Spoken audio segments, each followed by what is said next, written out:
बिस्मिल्लाहिर्रहमानिर्रहीम। अस्सलामु अलैकुम स्टूडेंट्स। उम्मीद करता हूँ कि आप सब लोग खैरियत से होंगे और खुश होंगे। तो बच्चों, आज की इस वीडियो में क्लास 12th उर्दू HSSC 2 का जो पेपर पैटर्न है वो मैंने आपसे डिस्कस करना है। तो बच्चों, सबसे पहले आपके पास हिस्सा अव्वल आएगा 20 मार्क्स का, और इसको सॉल्व करने के लिए आपके पास 25 मिनट होंगे। तो 25 मिनट से 1 मिनट भी आपको ऊपर नहीं दिया जाएगा। तो आपने 25 मिनट के अंदर ही ये MCQ जो है इनको सॉल्व करना है, और अच्छे तरीके से ये जो बबल है इनको फिल करना है।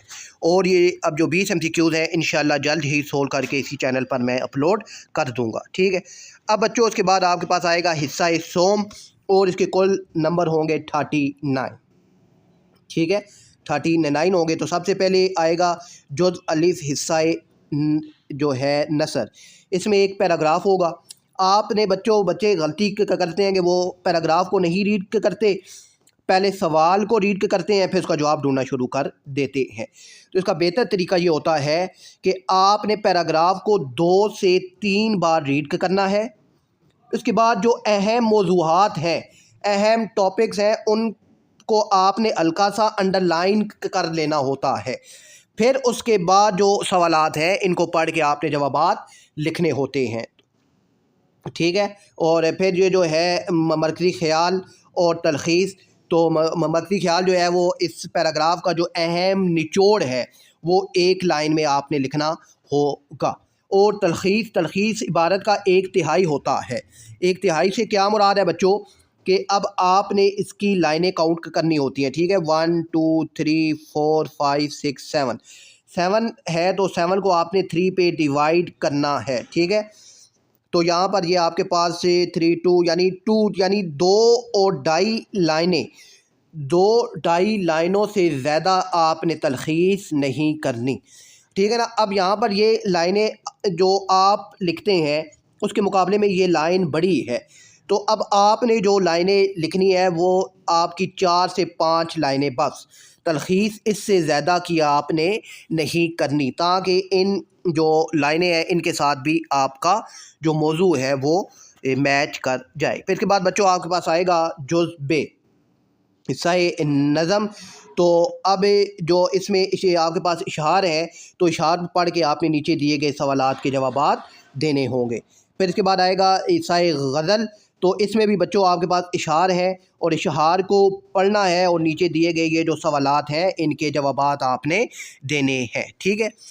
फिर है जी बच्चों, इसके बाद आपके पास आएगा हिस्सा कवायद, और ये 6 मार्क्स का आपके पास होगा, ठीक है। तो आपने ये जो है हिस्सा कवायद इसके जो हैं जवाबात देने हैं।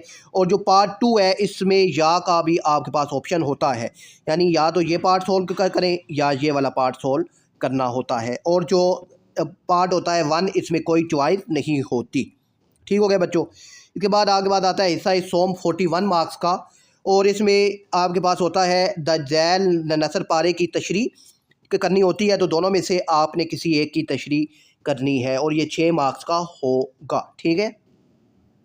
6 मार्क्स का मतलब यह है कि आपने 6 को 3 से मल्टीप्लाई करना है, तो 18 लाइनें कम से कम आपकी तशरीह की होनी चाहिए।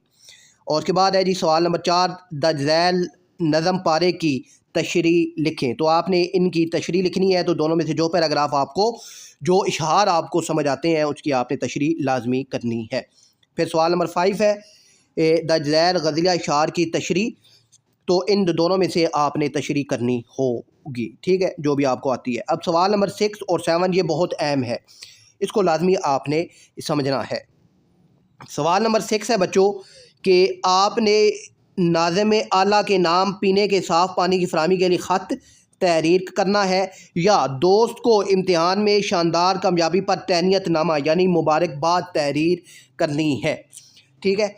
और अब इनमें से कौन सी चीज़ पर आपने फ़ोकस करना है वो मैं आपको अभी बताता हूँ। पहले आप ये सवाल नंबर 7 देखिए कि दर्ज झैल मौज़ूआत में से किसी एक पर 400 से 450 अल्फाज पर मुश्तमल मज़मून तहरीर करें, ठीक है। अब यहाँ पर ज़रा आप ये इस चीज़ को देखिएगा बच्चों, ये यहाँ पर, ठीक है बच्चों। अब आप देखिए सवाल नंबर 6 اس سوال میں رسمی اور غیر رسمی خط اور ای میل یا دعوت نامے اور تہنیت نامے میں سے ایک موضوع دیا جائے گا. ٹھیک ہے، یعنی ایک سوال خط اور ای میل میں سے ہوگا اور یا کے بعد والا جو پارٹ ہے وہ دعوت نامے اور تہنیت میں سے ہوگا. اب آپ نے جو خط ہے رسمی اور غیر رسمی اور ای میل، اس کا جو فارمیٹ ہے اس کو اچھے طریقے سے آپ نے تیار کرنا ہے. تو آپ کا سوال نمبر 6 جو ہے یہ سولو ہو جائے گا. ٹھیک ہے، یہ بس سوال نمبر 7 ہے. تو یہ موضوعات ہیں بچوں آپ کے سامنے اسکرین پر. ٹھیک ہے، اب ان موضوعات میں سے ہی آپ کو مضمون دیا جائے گا.